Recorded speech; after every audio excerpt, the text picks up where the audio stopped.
Hey, Facebook family, YouTube subbies, what's up? Welcome to Sergeant Dorsey Speaks.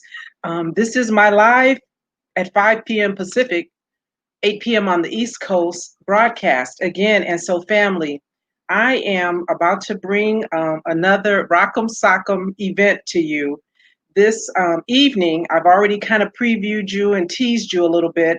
We're going to be talking to a retired NYPD executive. And this is another one of the real ones, family. This is someone who I have come to know on the East Coast who speaks very much like I do on the West Coast. And so, as I am setting up my page and sharing it on my Facebook pages, all three of them. So, my Facebook family, if you guys want to create a watch party, if you want to share this with folks on your timeline, because this is another one you don't want to miss. Let me tell you a little bit about who's going to be joining me today. This is my brother in blue, another member of the NCLEOJ, the National Coalition of Law Enforcement Officers for Justice, Reform, and Accountability. So haven't already heard from Dr. DeLacy Davis, haven't already heard from Reddit Hudson, haven't already heard from Sister Girl, sure, Rochelle Bilal. You guys already know that you are in for a treat. Let me tell you about Mr. Corey Pegues. Corey Pegues is a retired NYPD executive as well as an author, motivational speaker, community leader, expert on police-related topics, and an expert witness testifying about the topics of drug possession, gangs, and distribution. Corey entered the NYC, that's New York City Police Academy, in January 1992. Upon graduation from the academy, he was assigned to the 114th precinct located in Astoria, Queens. That might mean something to some of my New York family. During his career, Corey promoted several more times and eventually received a discretionary promotion to the rank of deputy inspector from the police commissioner. During his career, Corey commanded some of the most violent precincts in the city of New York and was successful in reducing crime each year he was in command. After a stellar career, Corey retired in good standing and in March 2013, completing 21 years of service. After his retirement, Corey decided to write a memoir of his life. And in May 2016, his book, Once a Cop, The Street, the Law, Two Worlds, and One Man. We'll hear more about that in just a little bit. His book details his life, growing up selling drugs as a teenager in Queens, New York, to his meteoric rise on the NYPD. He also details his stint in the military and how a misguided young man picked himself up by his bootstraps and made the right choice to change his life. So, with all of that, family, please welcome retired New York executive deputy inspector Corey Pegues. What's up? That's Hey, up. Now let me just Cheryl to Corey. What's up? hey, sis. I need you to do all my intros. I'm taping this. Listen. I need you to do my intros. It could happen. It could happen. We'll talk later, right? I don't even know where to begin, Corey. There is so much going on, and this is the perfect week to have you here with me because, first of all, we're going to talk a little bit about that menthol ban, and I'll tell Mhm. you how, and you know already what was going on behind the scenes with me and everybody who had their panties in a bunch about that whole situation. And Right. then, at some point, I want you to share with everybody um, about your book. But before we do that, why don't you let the family here on YouTube and Facebook know who you are, how you came to be this deputy inspector on the NYPD after all the shenanigans that you were involved in as a young man, and why? hmm Let's Yeah. start there. Well. First of all, I want to thank you, sister. I'm so super proud of you, your accomplishments, and what you're doing, and your no nonsense attitude when you're dealing with these folk about dealing with the black and brown communities. Because I see so many paid consultants on television that look like me and you, and then they're just towing a line to get a check. And you're out there. If you're getting a check, I could promise you, audience, she's earning her check because she keeps it like I say all the time, right, not real. And I love you for that, sis. You already know. But yeah, my story is just one of, I grew up in a family of six, five sisters and myself. I was a misguided young kid at the age of 13. Actually in the third grade, my father left, and then things started going downhill. We lost the house, had to move above a number spot, which is a gambling joint. Mayonnaise sandwiches, mice at night, roaches running around, all of that crazy stuff. And at the age of 13, I started going in the streets. This is 84, 85 for the people that don't know what the years are. And I started selling marijuana and then eventually graduated to crack cocaine. And I started selling cocaine for one of the most violent drug conglomerates on the East Coast, if not the country, called the Supreme Team. And I was selling drugs for like 5 years. And then December 12th, 1986, my son was born. And that, I wanted to change my life and be with him. And like 7 or 8 months later, after that, I went into the U.S. Army for 3.5 years, came out and went into the NYPD. So I wasn't one of these guys that like had like 10 jobs in my life. I had two jobs, actually three jobs. I was a drug dealer, I was a soldier, and I was a cop in the NYPD. I went into the NYPD in January 92, quickly rose through the ranks, eventually retired after 21 years because of a back injury.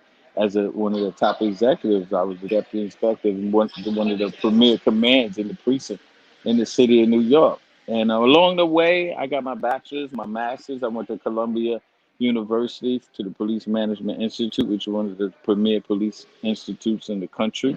And, I've been an adjunct professor at two different colleges. And, what's crazy, people would say, like, how did you do all of this? And, my book, after I retired, I wrote a book called Once a Cop, The Street, the Law, Two Words, One Man. And the book is written in three parts: hustler, cop, and executive. And I tell people, like, the themes of my book are self awareness, self actualization, and transformation. Because you'll never look at the front of that book, you'll see this cop in uniform. But if you flip it over, the back of the book is me in high school at 17 years old, 16 years old. I'm in the hallway. I got a bunch of jewelry on. I know I got a bunch of money in my pocket, but more importantly, I know I got a gun in my pocket. But you look from the back cover to the front cover, all of that meat in between, when you read it, you're going to see this wonderful transformation of life. And I'm not proud of the things that I did, but I'm not running from what I did because I know in my heart of hearts, I ain't killed nobody. You gotta read the book. I had some close calls, but I don't think that I killed anyone. I know in my heart that I didn't, and I even like have morals as a drug dealer. Like I wouldn't sell to pregnant women and people that I knew. If I knew Miss Smith, she couldn't buy no crack from me. I just really was doing it like hundreds of thousands of kids out here that's in the low socioeconomic areas that don't have no education, no after school programs, no gifted programs, no art programs, none of that stuff. And your heroes are the rappers or the drug dealers. And it wasn't a choice. I could have probably did better, but that's the choice I made. But I made it. And I'm here to sit on the show, Dorsey Speak Show, to talk about it 30 something years later. And people still, I'm over. You know what's crazy, show? I'll be 52 in December, and all of these cops around America, mostly white cops, want to lock me in to 5 years of my life. They're like, forget about all these other years you lived. You sold drugs when you was a teenager, and that's who you are. You just a piece of whatever, and that's what it is. But they're so short sighted that they can't see and understand that you can transform your life. Well, that's the thing about this thing that we did, right? This job that we had is that it's no different. We just happen to be cops. But, Right. you're just a regular guy, I'm just a regular girl, and we just did a thing. And it's no different than any other job that we have as a black person where you always got to be, you got to run faster, you got to type faster. When I was a secretary, you got to, Right. be 10 times better than the worst one of them, right? And even with Exactly. that, they still find reason to have pause as if somehow somebody let you in a secret tunnel and you don't deserve to be there. And so no matter what we do, and that's why like I know, I'm sure when Right. you decided to write your book, you knew that you was going to get pushback, you knew that there was going to Yeah. be a lot said. And so one of the things that you have to do as a cop you have to turtle up. You have to have a hard shell. You have to have what I like to say is no fucks to give about what people say about you, right? Because they're That's going to right. always come for you. And so, did you have any of that over this last week with the whole ban on menthol? And listen, it's a couple of people who look like us came, with some questions. Now, they came That's correct. right. And so I don't have a Hmm. problem, debating because I can articulate my position. But I got a lot of, why are you selling out your community? Why are you pushing this death? Somebody even Hmm. accused me of supporting Sherm. I ain't heard that term in forever because I'm not supporting Sherm. But, Right. but people just didn't understand those unintended consequences. Why don't you talk a little bit about those unintended consequences? But before you do that, did you get anybody coming for you? Because I know the National Black Police Officer Association also is in opposition to banning menthol. Did Oh anybody, yeah. what kind of I feedback did you get? I had a lot of pushback because the position that me and you are taking, and rightfully so. It seems as if we're saying it's okay for you to smoke. That's what people automatically people are saying. Well, you're saying it's okay for people to smoke, and in one aspect, if you really drill it down, that is technically what we're saying. But we're saying, hey, if you're going to let everybody else smoke, you need to let the black and brown people smoke also. So let's give the audience a little background on this menthol ban. So that in layman's term, basically menthol is a Newport for the black and brown community. So they're trying to ban us from smoking Newports, which is 85 to 90% smoked by blacks and Hispanics, black and brown people. They're not trying to ban Camels, Winstons, Viceroy, Salem's, none of those. They just want to ban ours, like like you said, like we're the monkey in the room. Like we can't smoke this. No, we know as police officers and law enforcement, there's unintended consequences. Because all the media are saying, all the politicians are saying, police officers are not going to be enforcing the menthol ban. And we know as law enforcement personnel that if you give a cop a tool, he gonna have it in his toolbox and he gonna pull it out when he wants to. Just you in Los Angeles, you see the kid that was rolling the joint or the blunt, whatever they call it, sherm.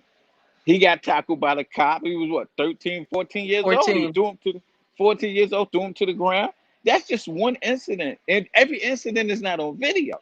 So there's hundreds of thousands of kids that's going to be stopped because now if it's a menthol cigarette, the cop don't know it's a menthol cigarette, but that's going to give him the probable cause or reasonable suspicion to stop the group because they're smoking cigarettes. Say, hey, they're smoking. They might be smoking Newport or menthol cigarette. Let's stop them. No, we don't want to give them that opportunity. If y'all want to, I'm saying this on the Shovel Speak show.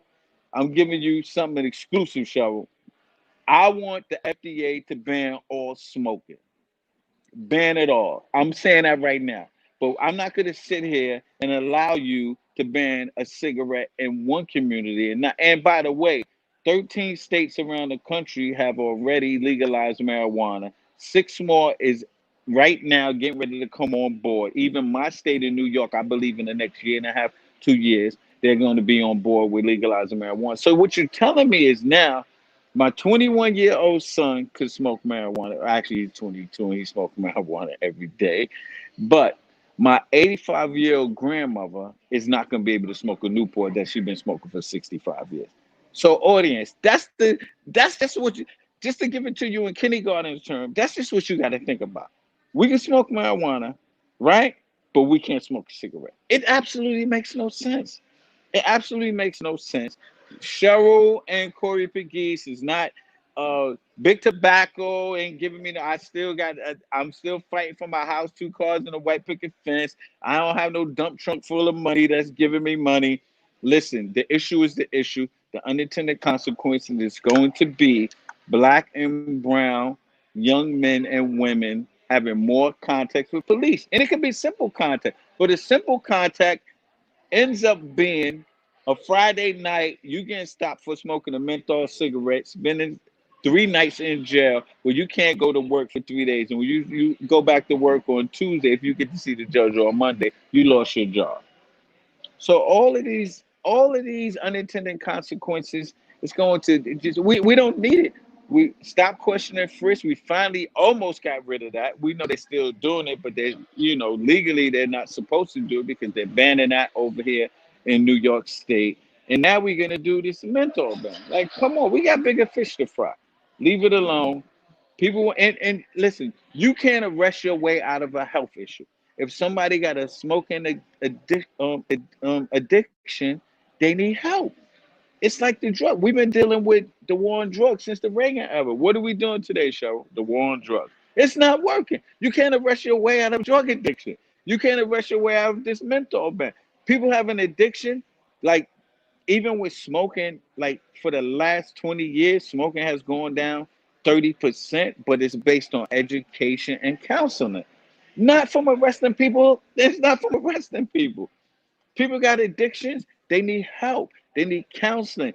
Put more money into the education about not smoking. Have big tobacco fund more. And big tobacco is for every commercial you see where they say, "Don't smoke. This is your brain on drugs." Like they're already spending that money. So if you want to do more education, more counseling, fine. But arresting people and allowing the police officers to get in people's lives for smoking cigarettes, it doesn't even make sense. I'm not for it, and I know Cheryl Dorsey's not for that.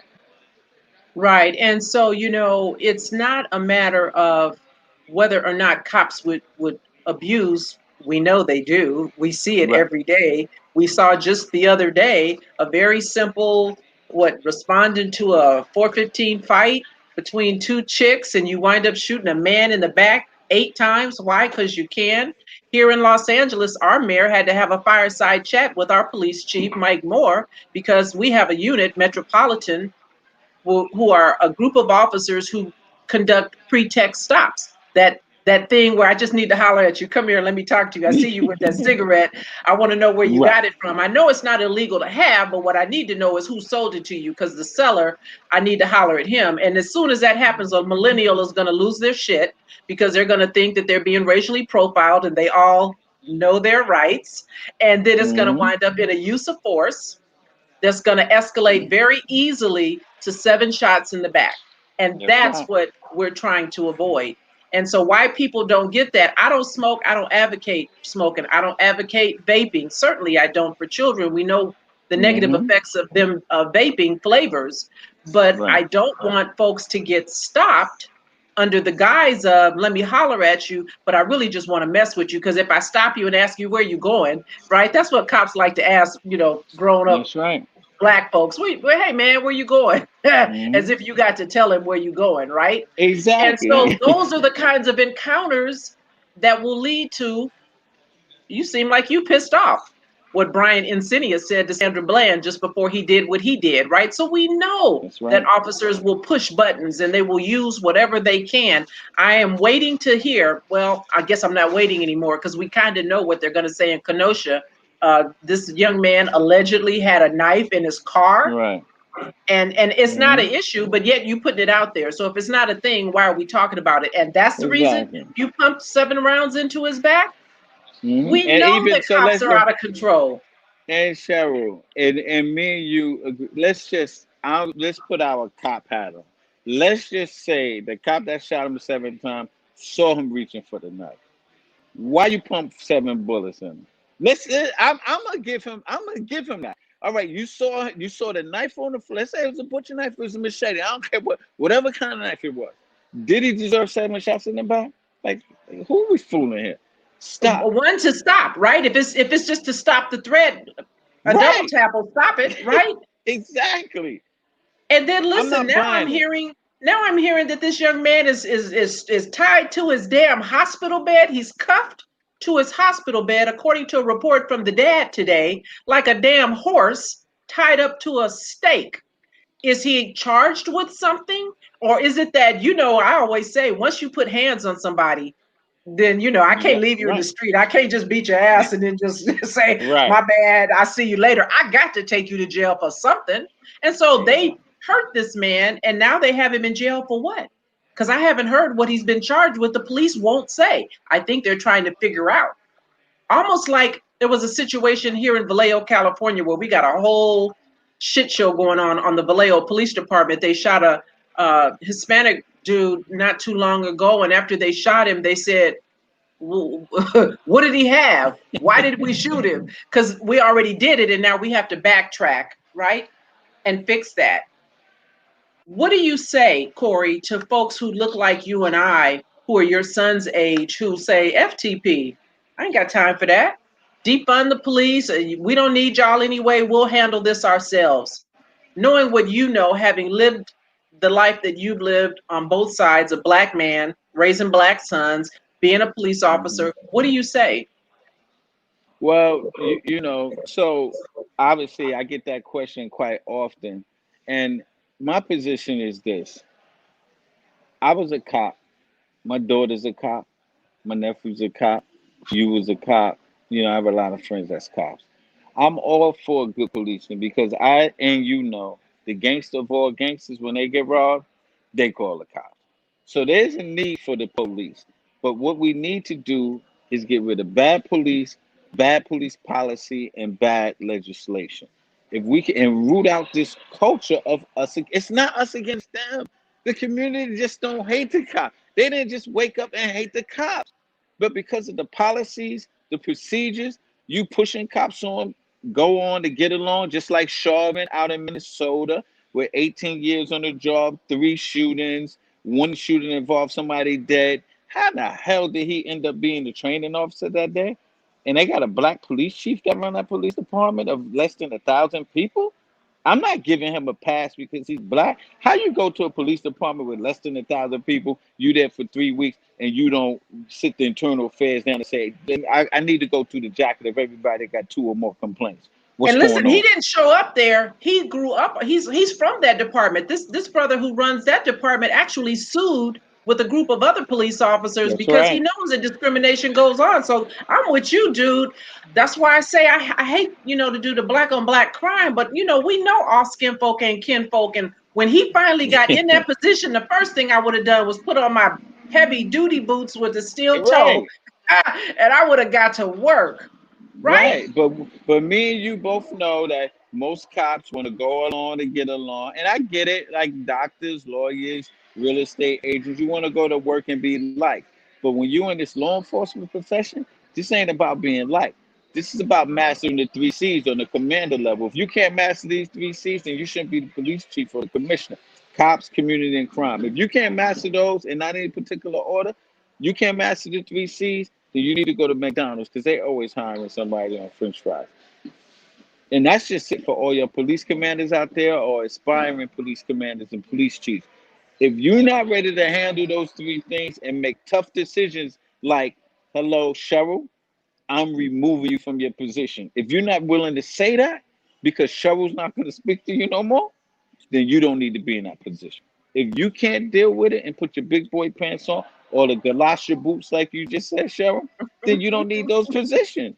And I'm calling out everybody, black, Hispanic, white, all the commissioners, all the chiefs around America. If you're not willing to go through your police department top down and root out the corruption and all the BS, then you don't need to be there. We don't need you. I don't care what color. I don't want somebody. I could name 50 black cops that I know that I don't want showing up to my house because they're nasty, they're disrespectful, they're brought into the blue wall BS, and I don't want them there. And I also can name 50 white cops who I want to be the first person at my door because I know their heart is good because I worked with them and I know them.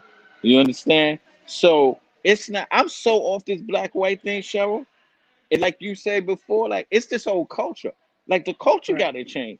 If we can't change the culture, I don't care if a green cop show up at my house. I just want them to treat me and my family with dignity. I'm so off this black white thing. But we can't really get off it because y'all keep shooting black people. Y'all keep shooting. We try because we're innocent. We know there's some good white cops because we worked with them. But y'all Right. keep treating our community like a piece of shit. And it's like we can't even get off.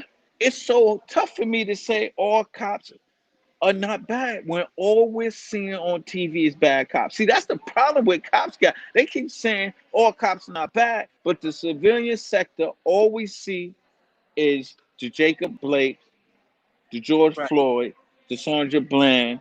the Breonna Taylor. So they're saying, show me the good cops, because I don't see them. When we see 3 cops sitting by, when George Floyd is getting the breath taken out of him and they don't do anything, you can't convince a civilian that there's good cops, because like all these incidents, Eric Garner, it was 11 cops there. He died A and nobody sister did girl anything. and a A sister sister, girl, a sister girl in charge is a sergeant. Nobody sergeant. did anything. So for the civilians, they're saying that's 11 cops, that's bad. George Floyd, 4 cops there. That's 4 more, that's bad. This Blake thing, 4 cops there. That's 4. So you can't pull the wool over our eyes like we say in our culture, or you can't bamboozle me. So the civilian sector say, show me the good cop. And for the life of me, that Asian cop with the George Floyd incident could have been a national hero. All he had to do was take his finger and pluck Charvin in the temple and say, get off his neck. He would have been a national hero. Well, every civilian would have said, that's the good cop. That's the cop. He might have been the damn police commissioner in Minnesota in a couple of years. But everybody want to go along, get along, be nice. Don't want to tell another cop not to do nothing because they're going to be, ostracized. But if Right. you're in that position as a cop, that's why I'm pushing this law enforcement bystander act. I'm asking every politician in America to buy into this. If you're a law enforcement officer, you're at an incident when somebody commits corruption on the scene. If it's a shot, a hit with a billy club, whatever it is, curse somebody out, even to the lowest extreme. And you're there, you don't report them, termination, immediate termination. Because me and you, all we know that cops don't understand until they don't have to pay their more. Right. Uh-oh, you're back.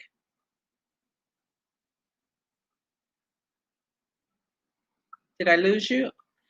I know that until he comes back on, Corey is in I'm DC. here. So, okay, you're I'm back. here. All right. Yeah, I was yeah, just yeah. telling everybody that you're in DC, and we'll talk about why you're in DC in a minute. But go ahead and finish Yeah. that thought.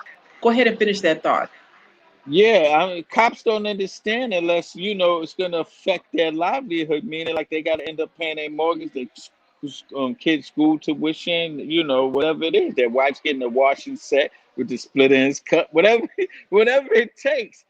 And Right. if you're not hitting them in the pocket, and I'm saying, bystander act, termination, perp walks. That's the reason.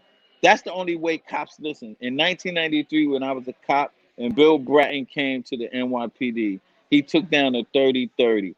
Late at night, midnight at night, at the midnight roll call, he locked up 30 cops, took their shields, threw them in the garbage, held it up to the news cameras, and said, there would never be another cop that would wear this tainted shield. And that reverberated through the police department, even though I don't like him after that. But Right. that's the point. What he did, it set a tone. I was a cop then. It was like, whoa, this dude ain't playing.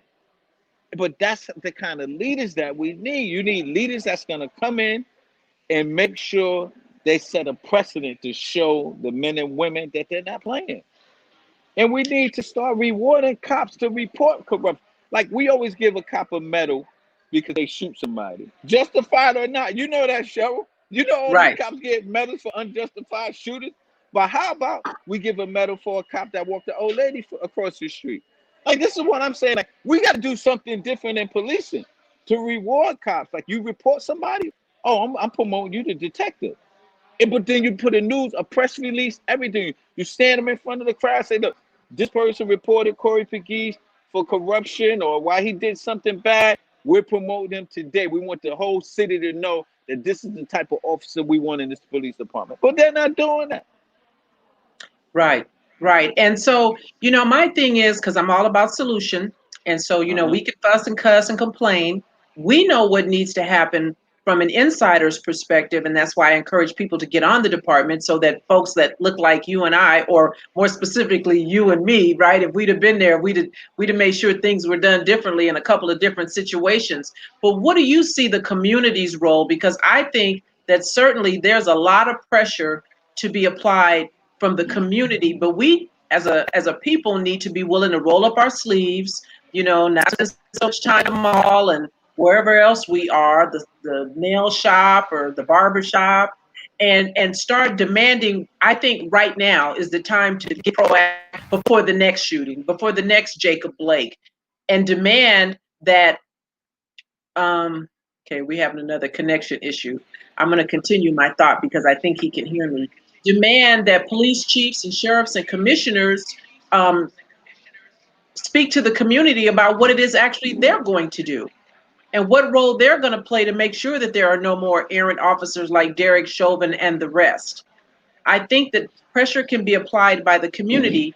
I want to know, Corey, what do you see the community's role in that regard? If you can still hear me, because I can't see I you. can hear you. Can you hear me? I hear you, but I don't see you.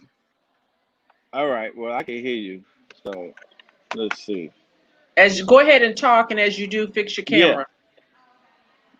I don't know Fix what's the going on with the mic, the camera. camera. Yeah, I can't see you. But what do you see what role does the community play? How can they get involved and engage right now? Right now, what I want all community members to do, we have this president, right? Donald Trump is our president. He is our Oh, he's your president. president, sir. Hold up, No, hold on, wait, listen, hold listen, up. listen. Fuck Let me that. finish my thought. I'm not Go a ahead. fan of his. I'm All totally right. not a fan of his. I live in the United States and he's the president. That's all I'm saying. Oh, he's That's the it. president. Okay, yeah, He's he is the the right. president. Right, Okay, he's the okay, president. All right, okay, that's all I'm saying. Dang, okay. where the I hell is my got you. camera? Why is my camera not coming on? But I don't want to I touch don't that know. because I don't want you to lose my audio. Oh, People, yeah, we can hear you, but if for some right? reason it drops all the way off, you just come on back in on the link. But go Yeah, ahead. people see. They know what I look like. As long as Yeah. they can hear the audio, that's good. Okay. All You right. much prettier than me anyway, so don't worry about Go that. ahead. So listen, he's the president. I don't like anything that he does, but one thing that I like that happened before he made president, he did something, and I'm gonna remind you. He said, "If I win the presidency, I'm gonna choose a judge off this list of 25 judges." And that set a light bulb off in my head, Cheryl. From the moment he did it, I didn't know he was gonna win. I really thought Hillary was gonna win. I think everybody thought she was gonna win, but he won. But the takeaway I took from that was that's what we need to be doing in our communities. If somebody is running for local office, wherever you live in America, we need to start holding the politicians' feet to the fire by saying, hey, you running for mayor of my city? Give me the name of the three people you considering for police commission. Give me the three school chancellors. Give me the three school board members, the sanitation, the sheriff. Like, Cheryl, I thought that was ingenuous that this guy did that. Not that I agree with anything that he does, but he gave us a blueprint. Like, if you're running now, the community needs this because now, if you're choosing between Cheryl, Noel Leader, and Corey Pegues, I like them. Can't go Right. wrong. You got my vote. You know, no longer it's like Joe Biden ran for president. He said, "I'm gonna pick a female," and I thought there should be more pressure. Lock in. Who's the five? Who's the five people you choosing from? You lock. You. We got to start locking these politicians right in. Trump showed us that with the judges. I thought. I'm telling you, Cheryl. I thought that was the most ingenious thing. It's never been done. And obviously, he's been picking from that list because the conservatives, what I found out, the conservative wing told him, we'll support you if you put out this list of 25 judges. Well, however it happened, it happened. But Right. now he showed the blueprint, which I think America, especially black and brown America, should start holding these politicians' feet to the fire. If you're running, tell me who you're considering. No more playing poker with your poker face. And when you're gonna wake up on January 1st and say, "This is my cabinet." No, we want to know before you pick because no longer we want a Ferguson when Mike Brown got killed and it's Right. 98% black community and the entire police department only had two black cops. The entire school board was all white. No, we're not doing that no more.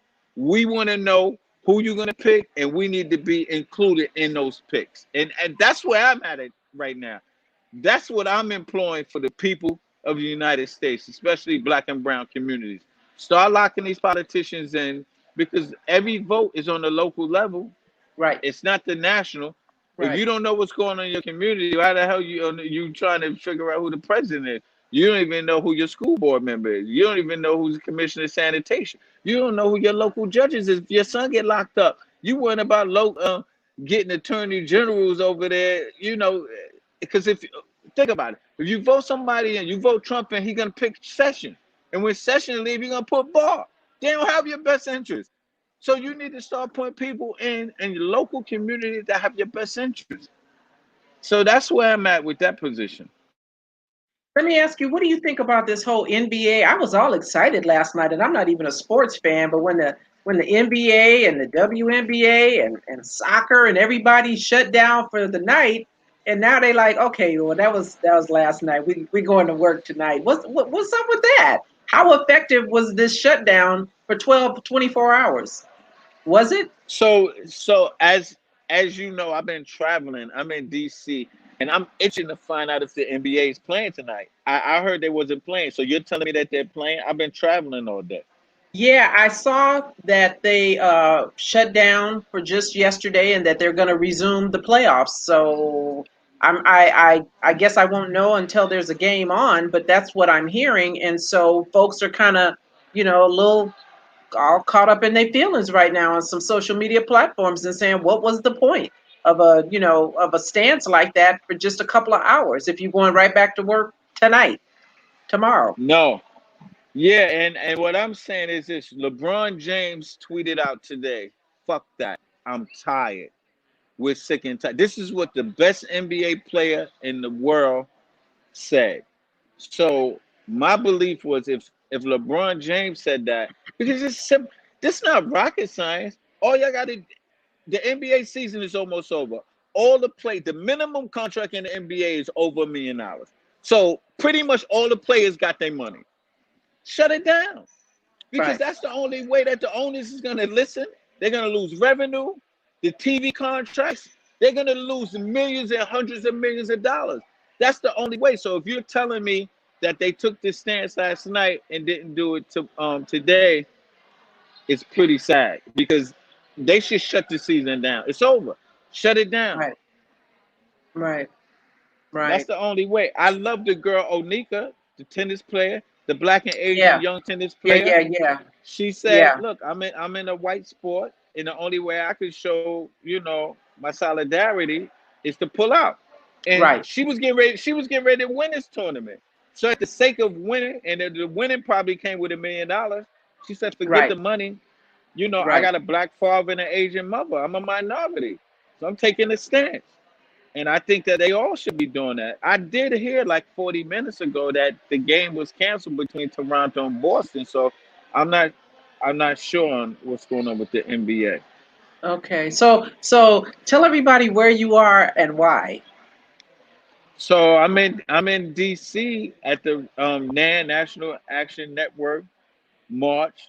Black Lives Matter. It's the commitment march. It's the 57th year anniversary of Dr. Martin Luther King Jr.'s march on Washington, and we're coming out here to make some noise and hopefully get some change in America for what's going on. And what better time to have it than right now when the RNC is going on?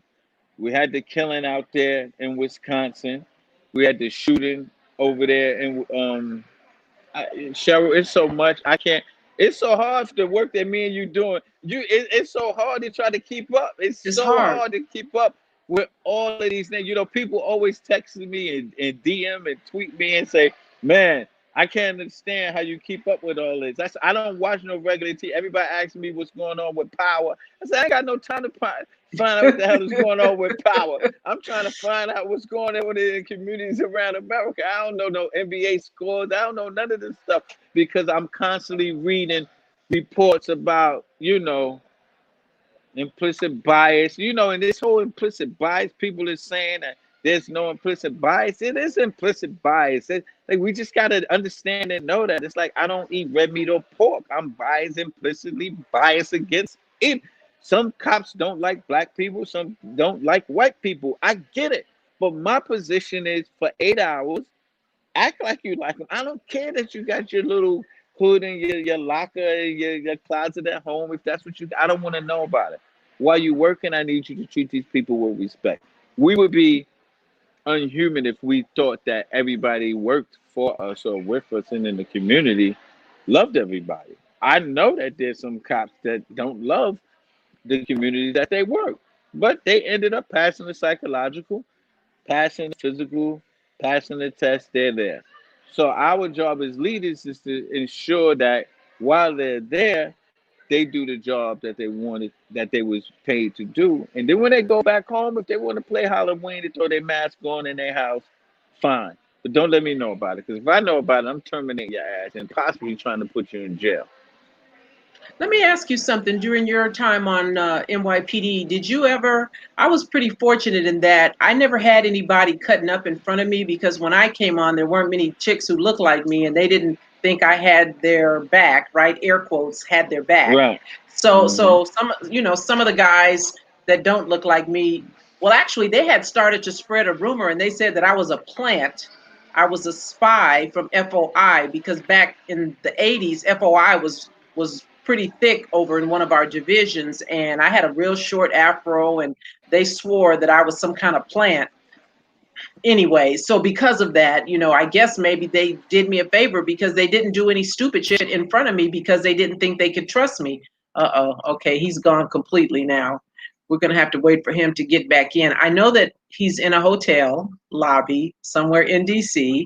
And so, yeah, it says his devices are not connected. Okay, you're back. Yeah. All I right, cool, couldn't cool. take it. And I can see you.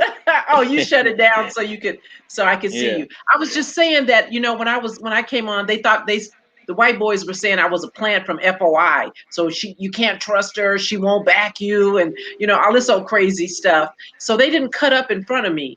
I never had to reprimand. I never had to tell on a partner because they did misconduct in front of me. When I did get a little time on it, I worked with a white officer when I was the HNIC in the car. I made sure that, we went to the places I wanted to go to eat. We talked about the shit I wanted to talk about at lunch with my buddies, right? Because that's what Right. they did to me.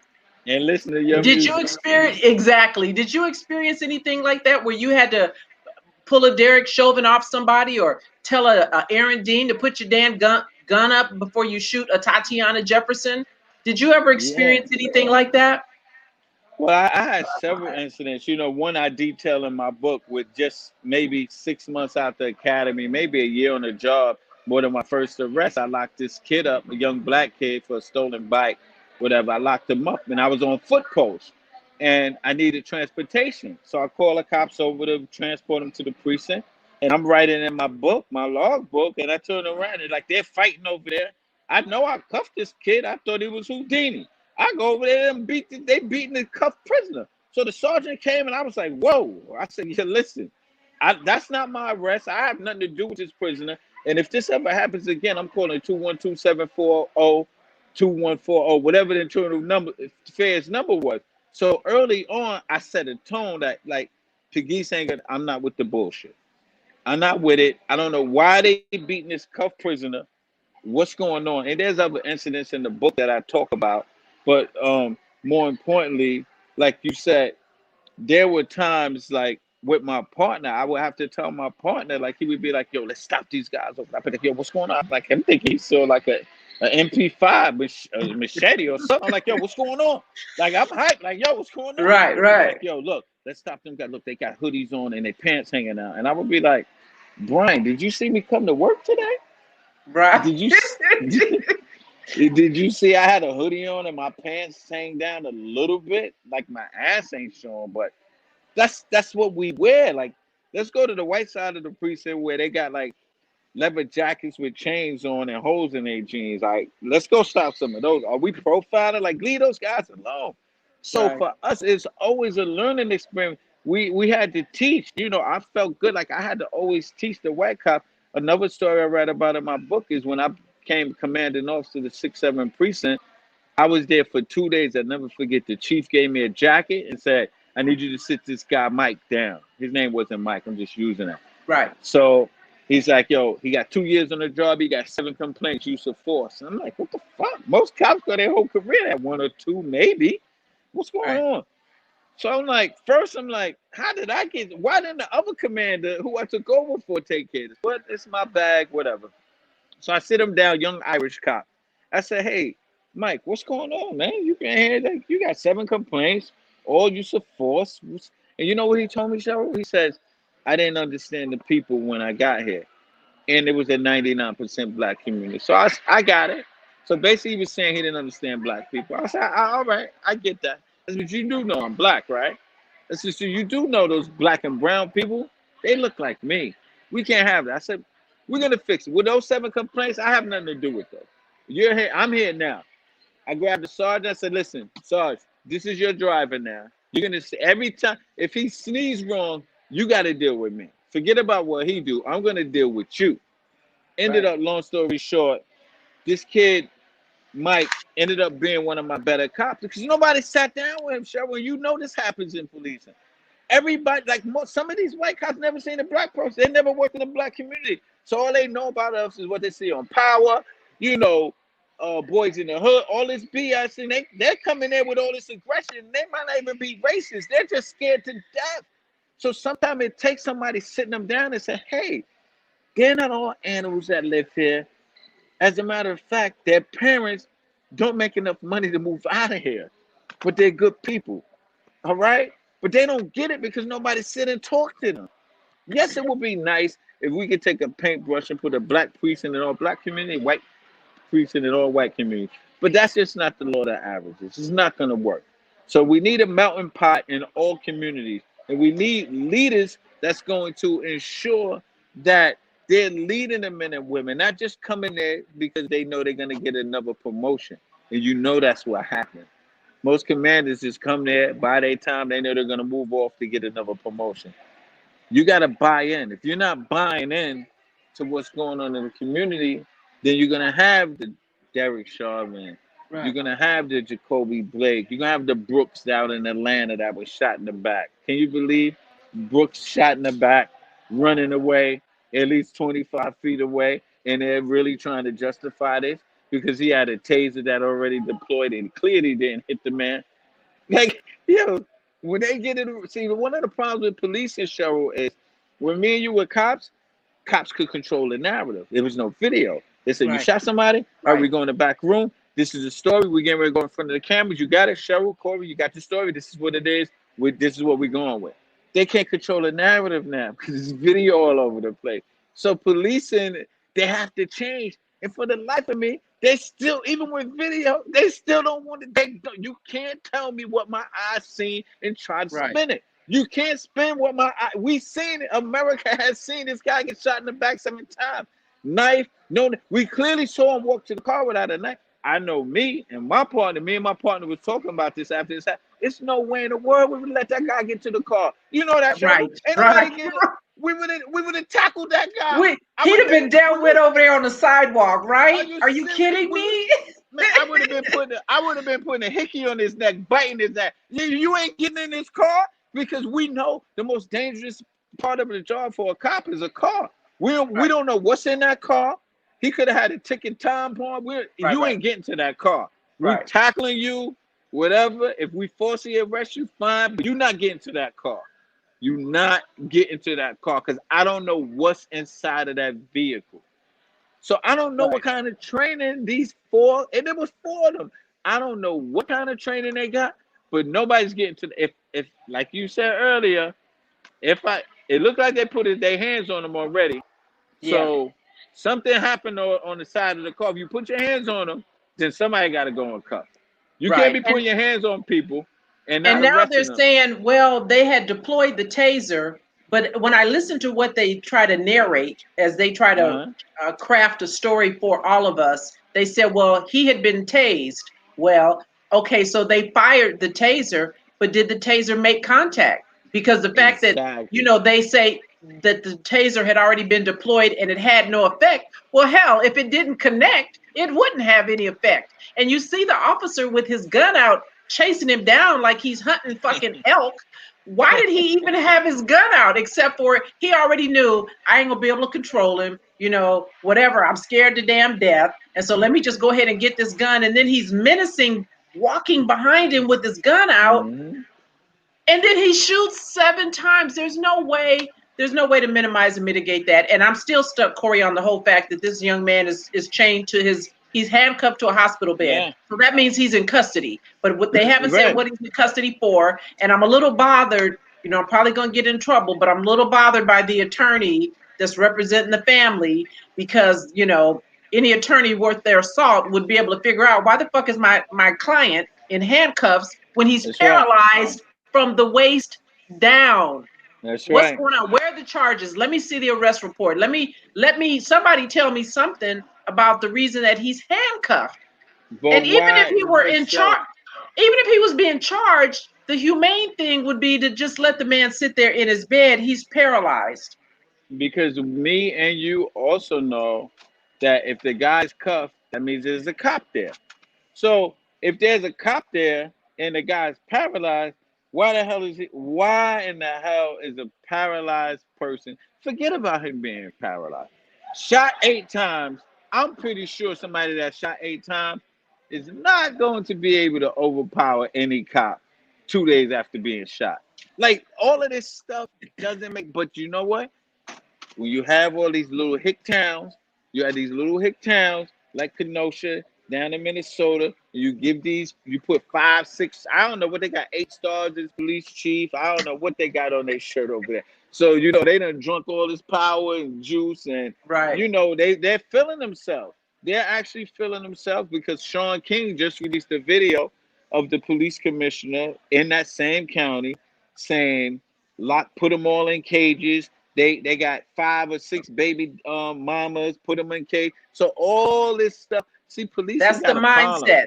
That's the That's the mindset. And so you mindset. know that the fish rots from the head. And if you have a police chief talking Yep. crazy like that, and those Hmm. statements were attributed to some kids who had been arrested for shoplifting a That's right. couple of years ago, and I think they ranged in age of 16 to 21, and he said they should be locked up for life And, in a and damn put them in warehouse cage for and put them in a shoplifting. warehouse for For shoplifting. shoplifting. And so you can imagine what he says to his officers every day before they go out in roll call. You can only imagine the kind of foolishness that is discussed about what will and will not be tolerated. It's like a fucking free for all. It's just here, Yeah, party hats for everybody. Beat a ass, kick a ass, and then we'll figure out why later.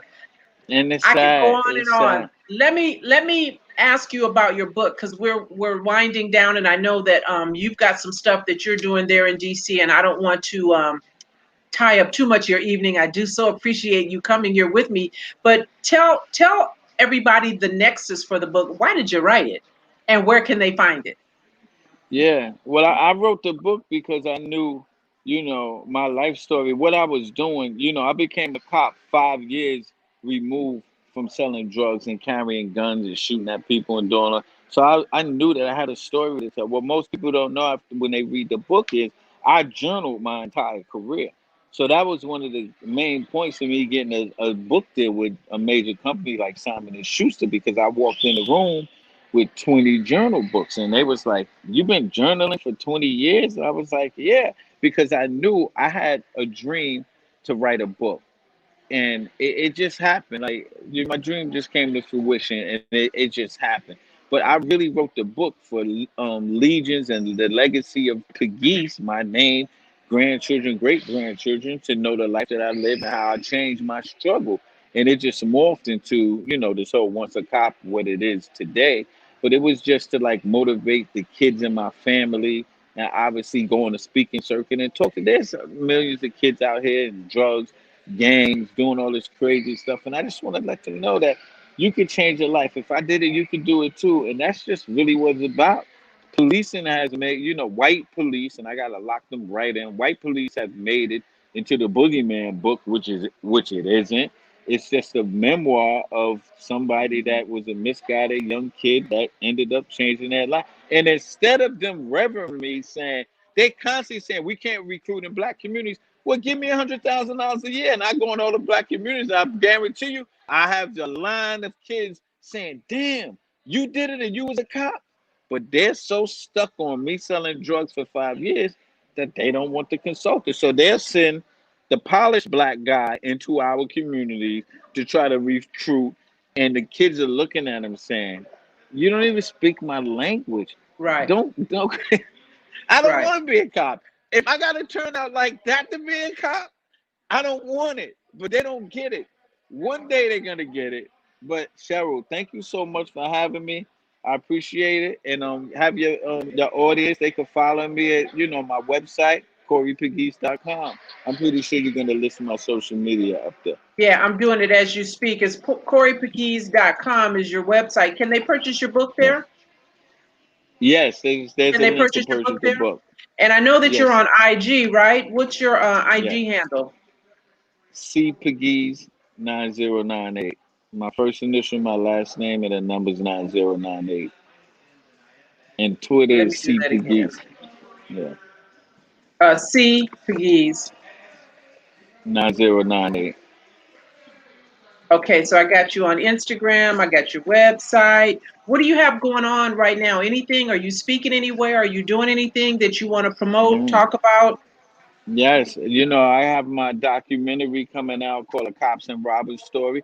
People could go to theguardian.com or on YouTube and see a snippet of it. It's called A Cops and Robbers Story. We got the full feature film coming out in the fourth quarter of this year.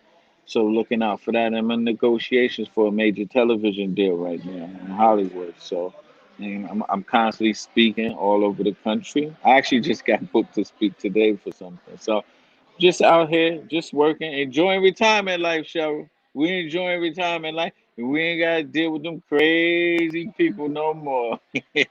Absolutely. I even say even though every day is a they weekend, keep right? trying to. No, every day is Saturday. Every Every day day is is okay. Saturday. Every day is That's Saturday. what you Okay. gotta say. Every day is Saturday. But they keep trying to pull me back in. I've been getting called for some police commissionerships around the country. But I don't know, Cheryl. I can't do it. I'm tired because You know what? I it don't is want gonna to have do to be my way. anything. I don't want to do anything that I have to do, right? It's got to be on my Hmm. terms, right? I don't want to do anything all day, every day. I want to pick and choose. I have people ask me, are you running for office? Hell no, because I Hmm. got to be able to be No. me. I got to speak the way that I speak. I don't want to be beholden to Yeah. anybody. So I feel like I'm most effective by sharing what it is that I know about how that system works internally, share their words, use their lingo so that when everybody else who's listening to us gets an opportunity to sit down with a elected official, a district attorney, a mayor, a commissioner, a sheriff, you can ask for, question them on these things that we've been sharing with you. And so I am just happy that I have an opportunity and a platform to get before as many people as I do. And now that I've got 2 or 3 people who actually follow me and listen to me, bring you guys on and introduce you, because I say all the time that there are many, like me, who speak the way that I do, who look like I do, but there's an effort, I believe, underway to keep us in our little corners quiet and Hmm. not That's right. seen. If 2 or 3 of us get together, when 2 or 3 Negroes get together, they already call it a riot, right? It's an unlawful assembly.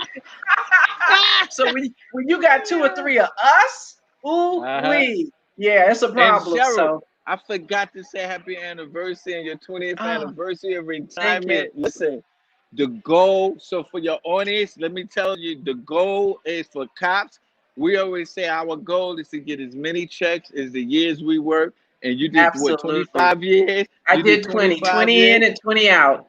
So then Yeah. you already Somewhere, surpassed listen, the goal. somewhere somebody has got a calculator and they're like, wait, she did what? They're doing Uh-huh. takeaways and ads. I just look Uh-huh. like this.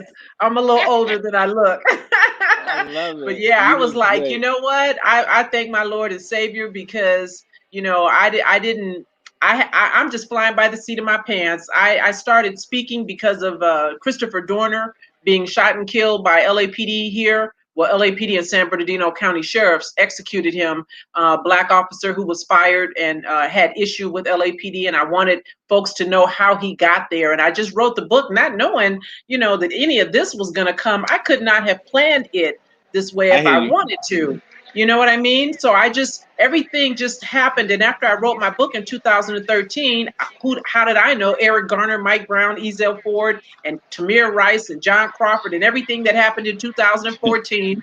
Had no idea that was going to jump off, but I knew that I had some insider insight that would be helpful to the families who were just grieving and hurting, like this family we're seeing this week on TV, and they really can't articulate what it is they want. They want justice, they want accountability, but they don't know what that is. And so I want to Right. tell them what it looks Mhm. like. Here's what you need to ask for. And I want to say that to Mhm. all of you. Here's what you need to ask for. And so that's why I'm bringing some other voices who can share and mimic um, to you what it is that I've been saying, so that you know there's a whole bunch of folks out there who want what you want, who value what you value. And we are here standing with you, and we want you to stand with us. So, having said all of that, I love you, you have sis. a I good love you, time in sis. DC. Be safe coming and going, and we'll do this thing again real soon.